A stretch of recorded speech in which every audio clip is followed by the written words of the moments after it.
블랙 비트모스라고 이야기할 수 있는 그 검은 톤의 이제 산화가 다시 말하면 좀 많이 된 거 3, 4년 정도만 있으면 떡져버려요. 그래서 화분이나 이렇게 식재하실 때 밀가루처럼 맞아 엉겨붙어 가지고 뿌리가 상해를 입는다고. 그래서 그런 어떤 비트모스는 별로 추천할 만한 비트모스가 아니죠.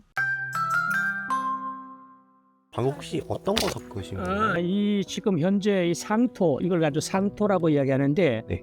상토는 피트모스하고 여기 이렇게 보이는 이거는 소나무 파세목이에요. 피트모스가 5, 파세목이 한 5 정도로 들어가고요. 피트모스는 이번에 이 건식이 아니고 습식인 러시아산을 사용했어요. 그래서 실질적으로 해면하고 하는 것이 굉장히 용이하고 네.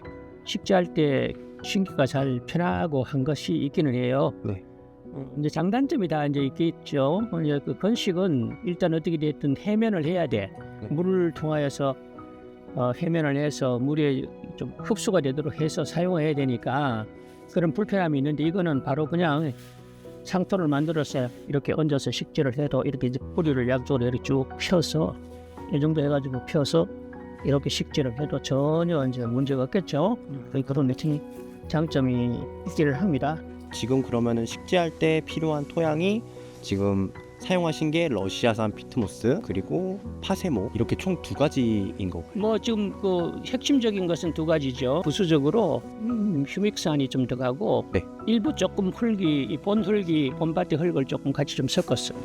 섞어서 본밭의 흙도 좀 일부 들어가고 있습니다. 이 농장에서 하는 방법은 조금 다른 것은 하나 좀 넣는 게 있어요. 이게 뭐냐면 휴믹산이라는 거예요. 이 휴믹산은 사실은 그 유기물이 분해되어서 최종적으로 남은 액기스라고 이야기할 수 있는 건데 이 휴믹산은 블루베리나 어떤 나무에도 많이 주든 뭐 적게 준 그 문제가 생기지 않고 네. 영양분으로서 아주 좋죠. 그래서 기본적으로 휴믹산을 조금 넣고 그렇게 이렇게 해서 한 수평으로 어느 정도 그 이 베드와 비슷하게 맞춰서 한쪽으로 이렇게 해서 이제 물만 주면 되겠죠. 이렇게 해서 물만 주면 주간거리라 그러는데 나무와 나무 사이의 거리를 1m 20으로 뒀어요. 표준으로 볼 수 있죠. 어떤 농장들은 더 짧게 해서 뭐 1m 주는 데도 있고 또 심지어 초밀식으로 해서 80cm, 뭐 70cm까지도 주는 데가 있는데 여기는 1m 20을 둬서 이렇게 지금 만들고 있습니다. 여기 이 흙은 배수가 아주 잘 되는 네. 일부 이제 마사토 종류고 이제 모래 토양이죠. 네. 그래서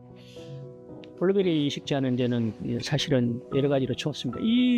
이렇게 식재하는 이유는 흙에서 여러 가지 유효 미생물들이 있기 때문에 그 유효 미생물들을 이용하는 차원에서 조금 흙도 같이 섞어서 지금 식재를 하고 있습니다. 그러면 이번에 피트모스를 사용하실 때 유럽산 피트모스 말고 러시아산 피트모스 사용하셨잖아요. 네. 혹시 러시아산 피트모스를 사용했을 때 유럽산 피트모스보다 장점이 있을까요? 러시아산 피트모스는 여기 이제 보시는 것처럼 이렇게 지금 습식입니다. 습식. 물을 인위적으로 해면을 해서 하는 수고를 둘 수 있다는 그런 어떤 장점이 있고 네.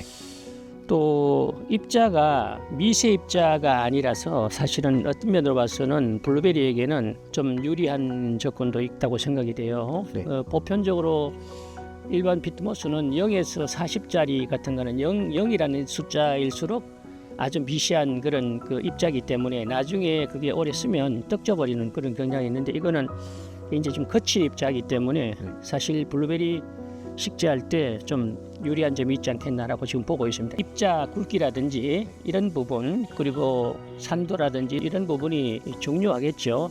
그래서 원래 통상 우리가 원하는 그런 피트모스는 화이트 피트모스를 사용하는데 이 지금 러시아산 피트모스도 사실은 화이트 피트모스에 들어가요. 그래서 이제 화이트 피트모스는 부속이 좀 덜 된 것이라고 볼 수 있죠. 그래서 그런 부분에서 괜찮지 않겠나라고 봅니다. 물론 지금 그 화이트 피트모스들이 다 다른 데서도 나오기는 하는데 화이트 피트모스라고도 이야기하면서도 조금 이제 그 색깔이 아주 검다든지 이런 것들은 사실은 화이트 피트모스 측에 들어가지 않는 거죠. 조건적으로 먼저 봤을 때 러시아산 피트모스도 제가 볼 때는 뭐 나쁘지 않다. 일단 한번 해볼 만하다라는 생각이 들고 일단 가격이라든지 이런 수입되었을 때의 어떤 그 기간, 이 기간이 러시아산은 그래도 아주 빨리 그 수입을 할 수 있는 어떤 그런 조건이 사실 여러 가지 좀 주목하고 있어요.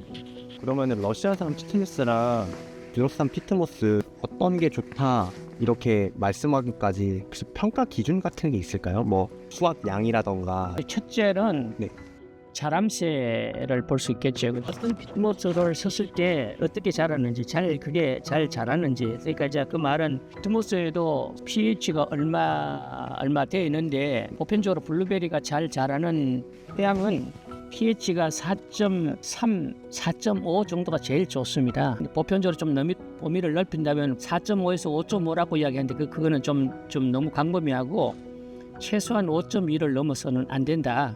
그 어떤 범위 내에 있어야 되는데 블루베리가 잘 자라는 환경은 그 pH가 그런데 보편적으로 지금 피트모스는 pH 4.0에서 5.2 안으로 전부 다 들어가는 그런 피트모스들이에요. 사실은 네. 다른 것도 마찬가지, 러시아산도 마찬가지예요. 러시아산도 마찬가지니까 그런 어떤 조건이 갖춰졌고 똑같은 그런 여러 가지 어떤 조건이 되었을 때 빨리 부숙이 돼서 그러니까 이제 화이트 피트모스가 아닌 블랙 피트모스라고 이야기할 수 있는 그 검은 톤의 이제 산화가 다시 말하면 좀 많이 된 거, 분해가 많이 된 것들은 3, 4년 정도만 있으면 떡져버려요. 그래서 나무들이 나중에 그 화분이나 이렇게 식재하실 때 얘들이 그 밀가루처럼 마저 엉겨붙어 가지고 뿌리가 상해를 입는다고. 그래서 그런 어떤 피트모스는 별로 추천할 만한 피트모스가 아니죠. 근데 이제 보편적으로 블루베리를 식재하는 그런 피트모스는 입자가 좀 굵은 것 그런 것이 좋고 또 산도가 잘 맞고 화이트 피트모스가 좋겠죠. 그런 차원에서 봤을 때 이 러시아산 피트모스도 나쁘지 않다라고 저는 일단 보고 있어요.